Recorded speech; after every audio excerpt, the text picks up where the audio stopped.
Another one for you, Mark. You said as part of your observations that as far as you're concerned, the trig points are now obsolete. Yes. And they're jolly useful for walkers who find that they know where they are when they see one, but they no longer help you. Is that true even for the ones with that little plaque on them that says this is part of our GPS? Yeah, even more so. Yeah, we have, although for technical purposes trig points are completely redundant, we have a kind of a pledge, if you like, to keep the ones that what we call navigationally significant. So as you said, you emerge from the mist and there it is, that nice little pillar that you can match up with the blue triangle on the map. They'll certainly not disappear from the maps. Right. And if we ever get one reported as being in a dangerous state or damaged, if it is deemed to be navigationally significant, we'll get it repaired and fixed. Or if it's too dangerous to do that, we'll get it knocked down and replaced with a cairn or some other feature. But the ones with plaques on have a slightly higher priority, so we would make every effort to retain the pillar in that case. And There was the ability to adopt a trig point at one point. I don't know if that's still... It was, no, I think that was dropped... fairly quickly, I think it was dropped. Yeah, it lasted about 2 years or so. I think it was a good idea at the time, and then I think in practice it turned out to be a little bit of an administrative nightmare. So, I was just going to remark that presumably navigationally significant is likely to include tops of mountains. Yes, yeah.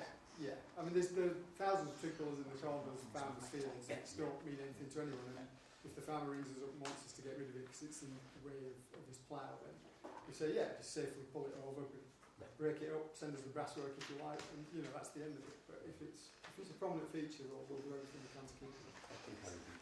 Exactly. There are people who collect trig points.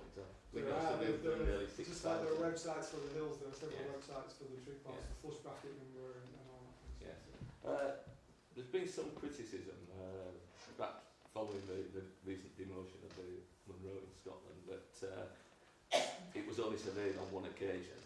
If there was any justification in saying that the team should have to go back and do it again, to justify Well, a particular... should go back, or these guys should go back. Somebody.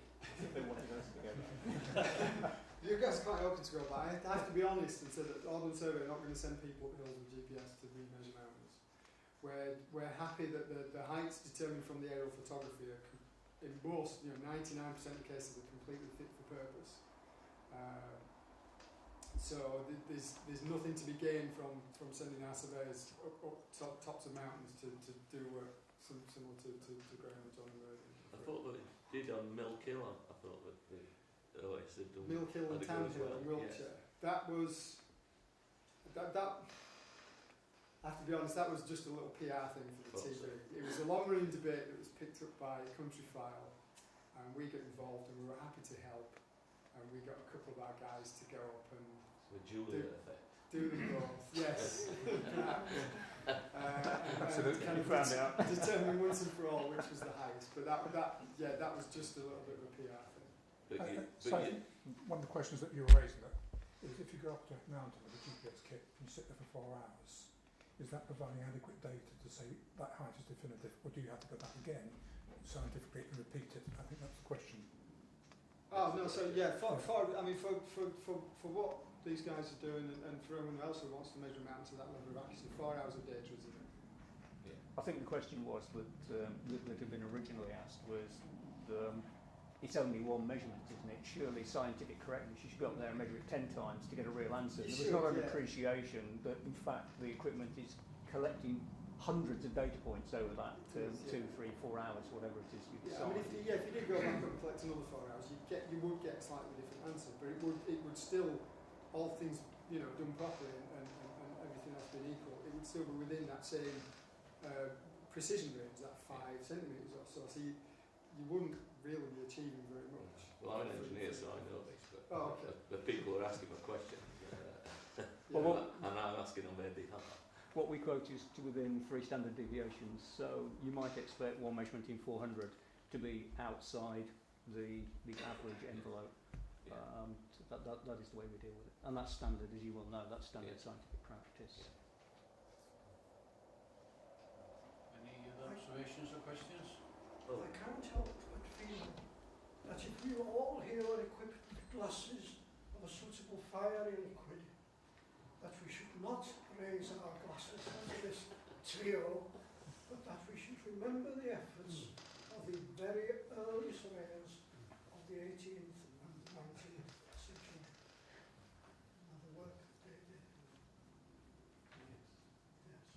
Well, just to reply to that, Harold, I think when you consider the detail that are on current ordnance survey maps, and they have evolved over a couple of hundred years now, and I think the three of us, John, Graham and myself, are full of praise for the ordnance survey. And as far as the height of the Glyder Fawr is concerned, the current map height, it is not incorrect.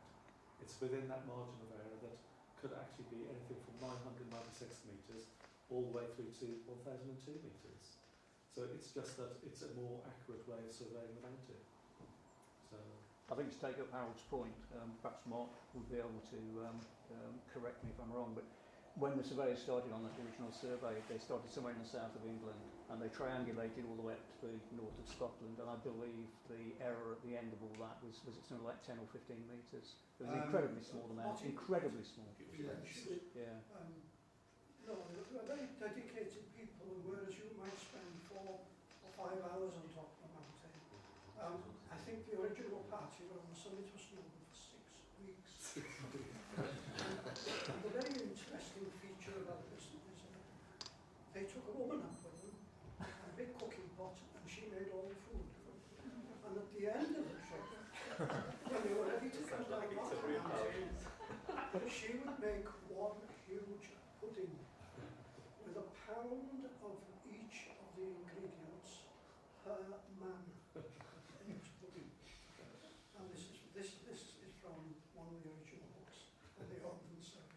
I think there's some very good ideas coming through here. I'm like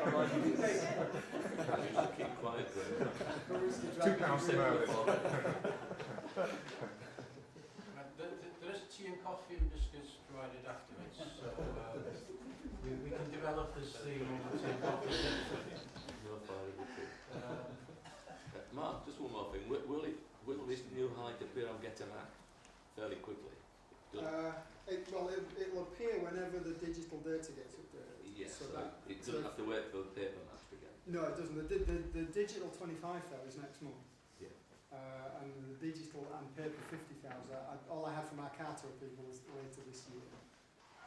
And then the 25,000 paper map it's planned for next year. But yeah, the GandJSurveys stuff, if it's based on the digital data, Yeah. will be just, within a month or so. Yeah, good. Any more questions or observations? Can I make one final comment from GandJSurveys' point of view?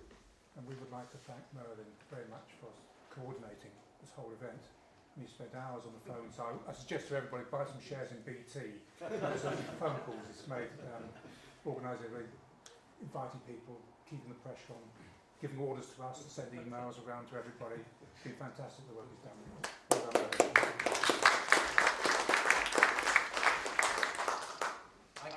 I can vouch for that because fair play, you've done a good job, and I'd like to thank again GandJSurveys for starting the ball rolling.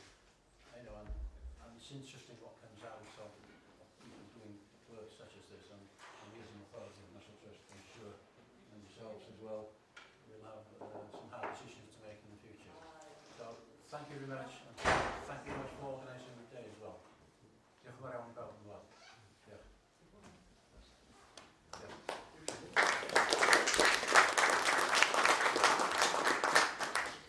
And for anyone that's interested, there are some handouts from ourselves on the day in the survey, and also from Kate for the 1,000 metre race, if anybody wants those. They'll be on the front table somewhere.